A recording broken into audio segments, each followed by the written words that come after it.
Hello, everyone. Phil Turek here.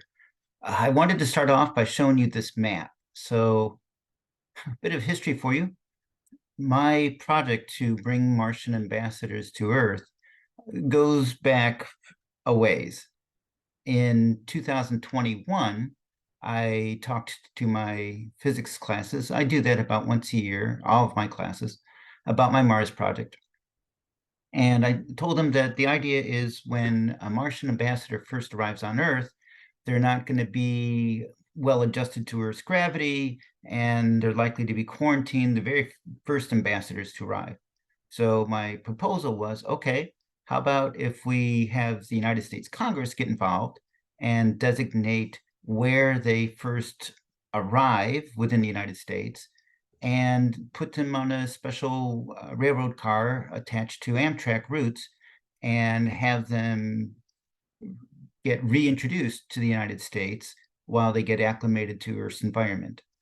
And what you're seeing here is a map developed by my period 5 class, physics class in that case, of a proposed starting point. They proposed starting in Orlando. And from there, following the Amtrak routes, as you can see on this green outline. There are multiple Amtrak routes, which this is from an Amtrak route map. So if you look at the red lines, you can see where they were in 2021. And since then, due to the infrastructure bill that's been passed, Amtrak routes are being expanded quite a bit. So there's more variety available today.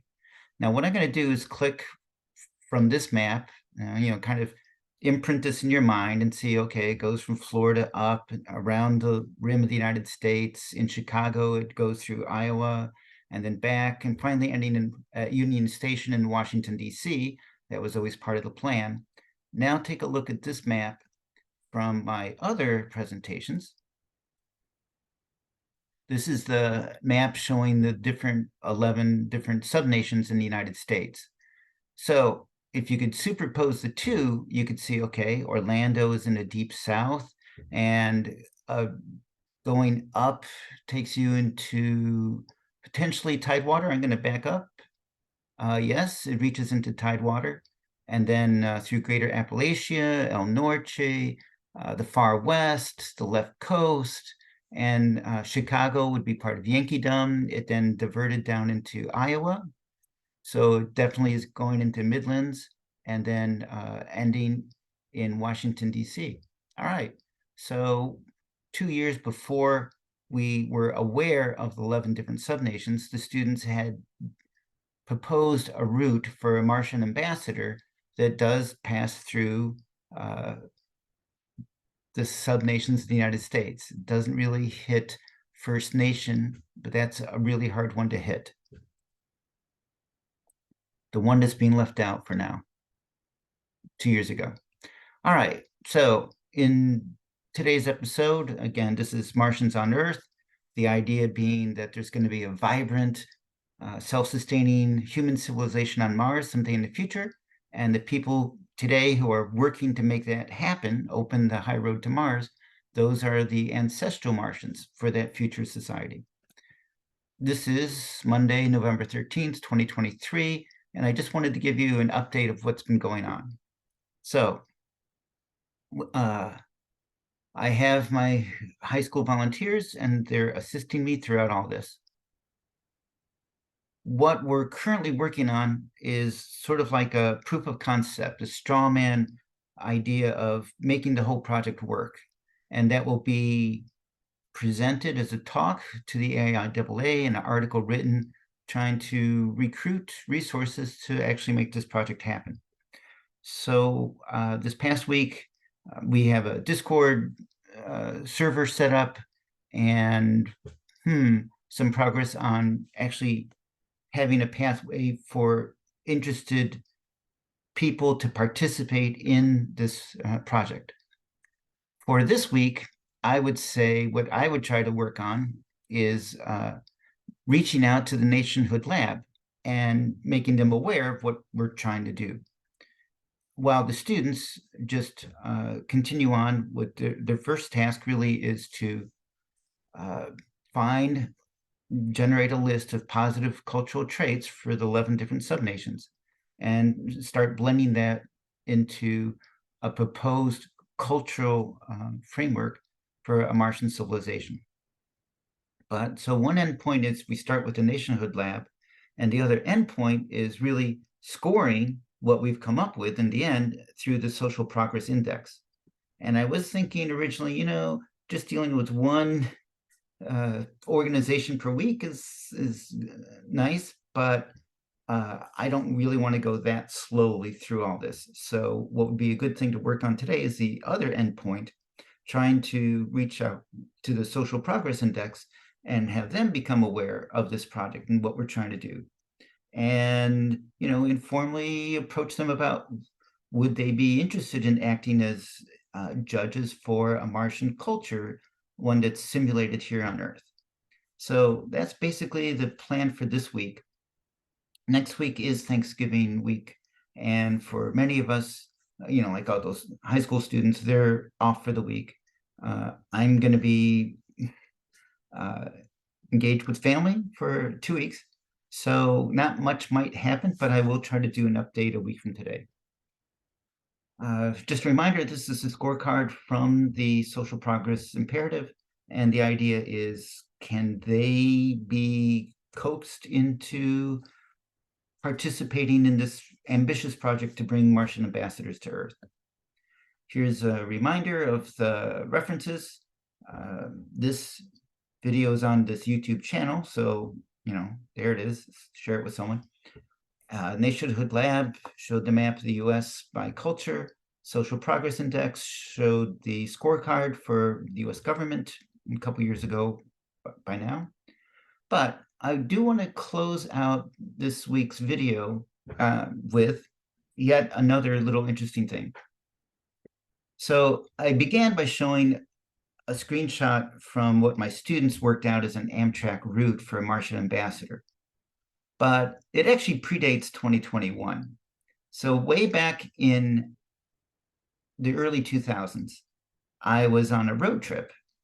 And as part of my travels, I passed through or near a little town called Foresters Falls in Ontario, Canada. And you can see it here on this screenshot of a Google map. So it's west of Ottawa. And even back then, I was working on my Mars project and thinking of having Martian ambassadors travel around by trains. So in May of 2010, when I shared all this with my students, they put together a skit where the storyline is, okay, we know the Martian ambassadors are coming to Earth. They're going to be traveling by train.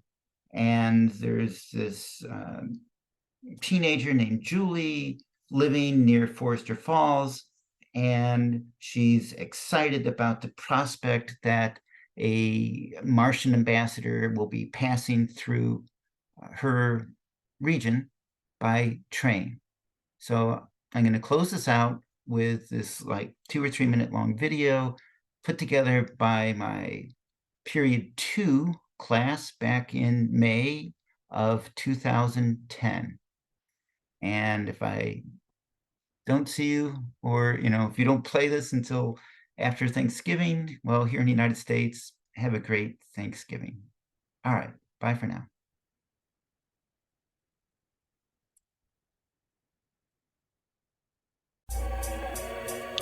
Yeah. T-Mark. AP Physics.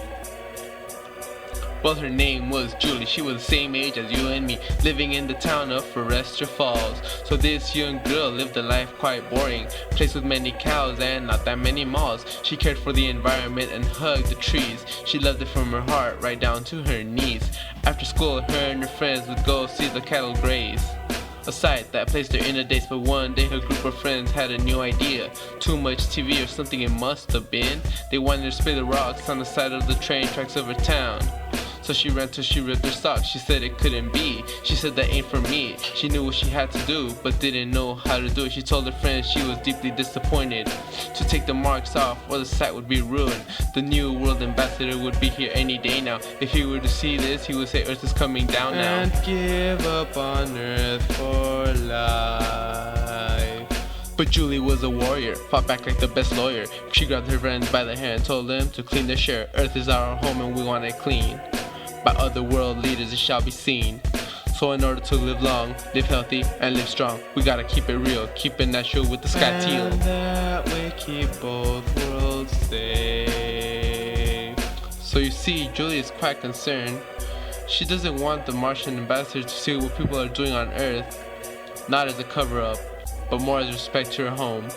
Because the paint was oil based, water was of no use, so scrub-a-dub-dub went the hands of the teens as they rushed to scrape it off of the innocent graffiti rock. She went knock-knock to each and every other neighbor to get the town ready for the arrival of the savior. She was beaming with excitement, couldn't control her behavior. She couldn't wait to see the train, which was to carry the ambassador down the newly clean train track corridor. She had just reached her goal to keep Earth under control. Her heart was racing, blood was pumping, jumping up and down, running from left to right. The day had come, not just waiting for the sight of the train with the ambassador coming down the line. She heard the train blow, the crowd was roaring, but she was in her pasture, her friends in agriculture. And that's all that mattered to her. As he stood there, her mouth became dry. The mayor had come just to drop by. He came to watch the train from there, also to get clean air. He said that a sight like this was very rare. And that's when she realized that she was not alone. Other people like her felt that Earth was home. A feeling of warm embrace. By this time, the New World Ambassador had arrived. But Julie was now more excited about keeping a clean green Earth. A new realization had now come upon her, and that new sensation went something like this.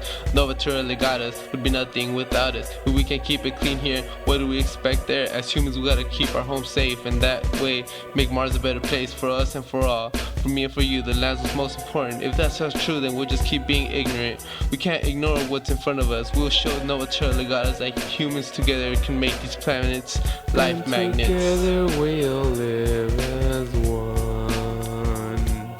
The day was coming to an end, but her new life had just begun. She knew that she'd been sent to Mars cause Earth was done. Nature is nature and human is nurtured, but if we live like how we are, then life will be torture. All we just need right now is help from people like you and me. And that's the story of Julie. Real talk. AP Physics 1.0.